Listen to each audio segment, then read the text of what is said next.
خوشبو مجدد الفسانی رحمۃ اللہ تعالی علیہ، سیرت مبارکہ حضرت اقدس۔ یہ لکھنے والے حضرت علامہ مولانا پیر ذاکر احمد نقشبندی مجددی سیفی مقدس اللہ العالی۔ آپ سرکار کی رسالہ مبارکہ کے بعد آپ نے یہ بہت ہی پیاری کتاب تصنیف فرمائی جس کا نام ہے سیرت مبارکہ حضرت اقدس خوشبو مجدد الفسانی۔ آپ سرکار کی سیرت مبارکہ کے بارے میں آپ نے اس کے اندر بہت سارے پہلو کے اوپر بات فرمائی ہے۔ آپ سرکار کے ہر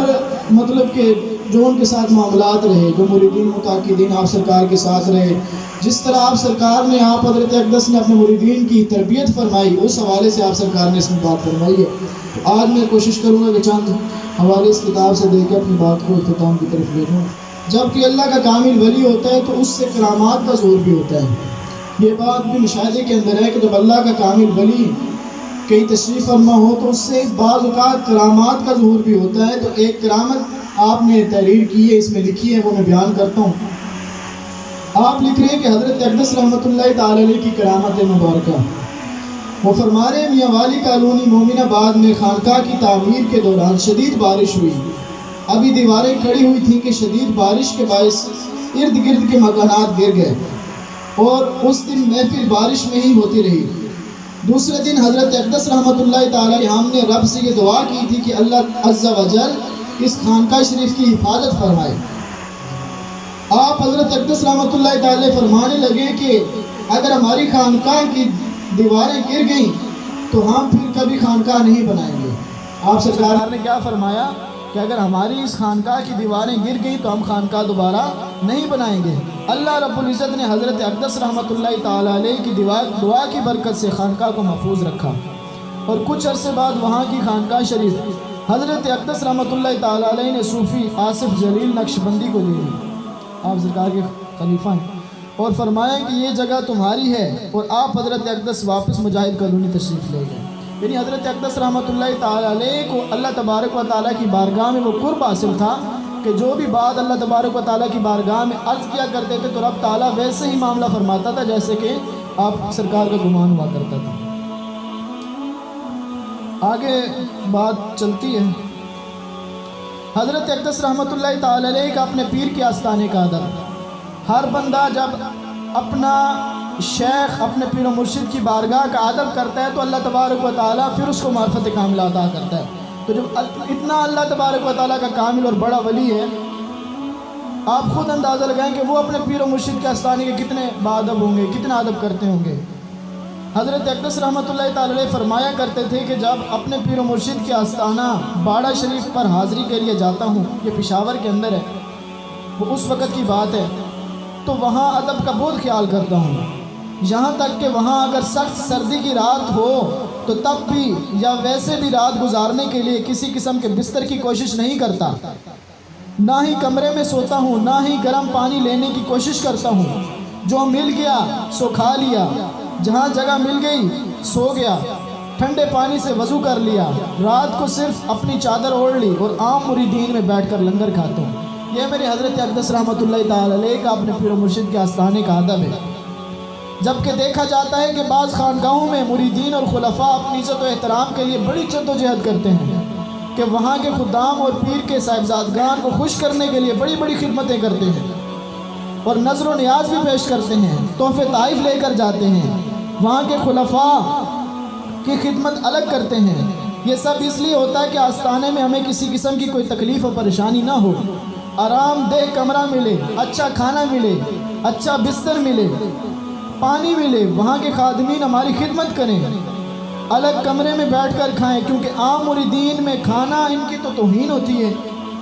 وہ اپنے مریدین کے سامنے شرمندہ ہوں گے کہ ہمارے حضرت کی یہاں کوئی قدر و منزلت ہی نہیں۔ اس وقت یوں محسوس ہوتا ہے کہ یہاں کے پیر صاحب، لیکن آپ حضرت اقدس رحمۃ اللہ تعالی علیہ نے فرمایا کہ میں نے وہ کام کبھی نہیں کیا جس میں شہرت ہو۔ آپ سرکار کا کیا فرمان ہے؟ آپ نے فرمایا ہم نے وہ کام کبھی نہیں کیا جس کے اندر شہرت پائی جائے، اس لیے تو فیوز و برکات ہمیں عطا ہوئے ہیں، اور الحمدللہ ثم الحمدللہ۔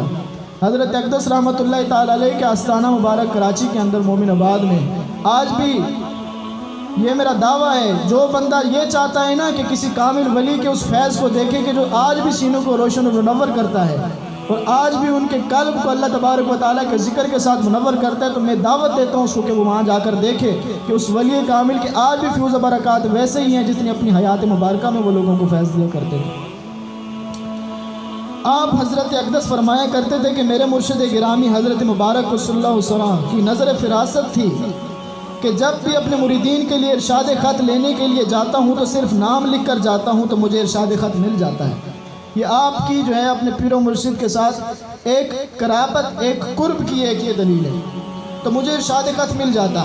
اور دیگر خلفاء حضرات جب جاتے تو اپنے مریدین کو ساتھ لے کر جاتے،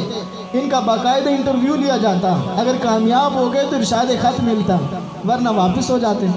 فرمایا میرے ساتھ کبھی ایسا نہیں ہوا، چونکہ حضرت مبارک رحمۃ اللہ تعالی علیہ کو معلوم تھا کہ جس کو ہم نے شعر کہا ہے، جو شعر نقش بند بھی ہے اور شعر مجدد الفسانی رحمۃ اللہ تعالی علیہ بھی ہے، کہ جب ان کی تربیت یافتہ اگر کوئی نام بھی آ جائے تو حضرت مبارک رحمۃ اللہ تعالی علیہ بغیر کسی انٹرویو کے اس کو ارشاد خط عطا فرما دیا کرتے تھے۔ آپ حضرت اقدس رحمۃ اللہ تعالی نے فرمایا کہ صرف اتنے عرصہ میں ایک دفعہ وہ بھی کسی نے حضرت مبارک سے جا کر کہا کہ صوفی صاحب کے مریدین باشرہ نہیں ہیں، چونکہ حاسدین بھی ساتھ ساتھ چلا کرتے ہیں۔ حضرت مبارک نے فرمایا کہ صوفی صاحب آج اپنے مریدین کو بلا لو، صرف لوگوں کو یہ دکھانا مقصد تھا کہ دیکھ لو جس طرح یہ میرا مرید و خلیفہ شریعت کا پابند ہے، اس نے اپنے مریدین بھی شریعت محمدی کی طرف اسی طرح گامزن کیے ہوئے ہیں۔ آپ فرما رہے ہیں کہ میری یادداشت کے مطابق یہ واقعہ اس وقت کا ہے جب حضرت مبارک لاہور میں اقامت پذیر تھے۔ آستانہ عالیہ لاہور میں حضرت اقدس اپنے ان مریدین کو بلا لیا جن کے لیے ارشاد خط لینے گئے تھے، اور اعلان ہوا کہ صوفی صاحب حضرت اقدس کے مریدین کھڑے ہو جائیں۔ تو جب آپ حضرت اقدس کے مریدین کھڑے ہوئے تو وہ لوگ جنہوں نے کہا تھا کہ صوفی صاحب کے مریدین باشرہ نہیں، وہ بھی آستانے پر موجود ہر ایک نے یہ منظر دیکھا کہ صوفی صاحب حضرت اقدس کے تمام مریدین جن کی تعداد 21 تھی اس وقت، سب کے سب باشرہ اور سر پر امامہ سجایا ہوا کھڑے تھے۔ پھر حضرت مبارک رحمۃ اللہ تعالی علیہ نے حضرت اقدس رحمۃ اللہ تعالی علیہ سے فرمایا کہ اپنے مریدین کے نام لیتے جائیں۔ حضرت اقدس رحمۃ اللہ تعالی علیہ نے نام پکارے اور حضرت مبارک رحمۃ اللہ تعالی علیہ نے اپنے دست اقدس سے حضرت اقدس رحمۃ اللہ تعالی علیہ کے مریدین کو ارشاد خط عطا فرمائے، اور حضرت اقدس رحمۃ اللہ تعالی علیہ کو بہت ساری دعاؤں سے بھی نوازا، اور فرمایا حضرت اقدس رحمۃ اللہ تعالی علیہ لوگوں کی باتوں کی پرواہ نہ کیا کریں اور لوگوں کو شریعت و طریقت کی تعلیم سے آراستہ کرتے رہیں، اسی طرح سلسلہ عالیہ حکام ذوق اور شوق کے ساتھ جاری و ساری رکھیں۔ اور حضرت مبارک صلی اللہ علیہ وسلم نے فرمایا اللہ رب العزت نے آپ حضرت اقدس رحمۃ اللہ تعالی علیہ کو وہ مقام و مرتبہ عطا کیا ہے کہ آپ حضرت اقدس رحمۃ اللہ تعالی علیہ خلوت و جلوت دونوں میں یکساں ہیں۔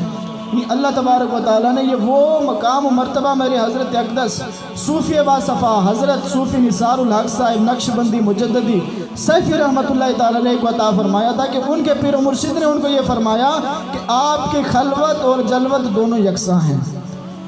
اتنا قرب عطا فرمایا۔ حضرت مبارک رحمۃ اللہ تعالی علیہ نے فرمایا کہ آپ میرے شعر ہیں، اور جو شعر ہوتا ہے الحمدللہ ان کا کام بھی پھر شعروں والا ہے۔ آج بھی ان کے خلفاء ان کے مریدین سلسلہ عالیہ کے لیے جد و جہد کر رہے ہیں، سنت رسول اللہ صلی اللہ علیہ وآلہ وسلم پر عمل پیرا ہے، گامزن ہے، اور جو وہ لوگ جو سنت رسول اللہ صلی اللہ علیہ وسلم کے اوپر نہیں چلتے، طریقت کے راہ سے ناشنا ہیں، سلسلہ عالیہ کے انوار و تجلیات سے ان لوگوں کو منبر و منتر کر رہے ہیں۔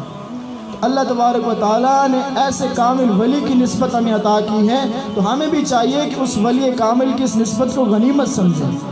اللہ تبارک و تعالیٰ ہمیں اس کے فیض و برکات سے مستفید ہونے کی توفیق عطا فرمائے۔ وآخر دعوانا الحمدللہ رب العالمین۔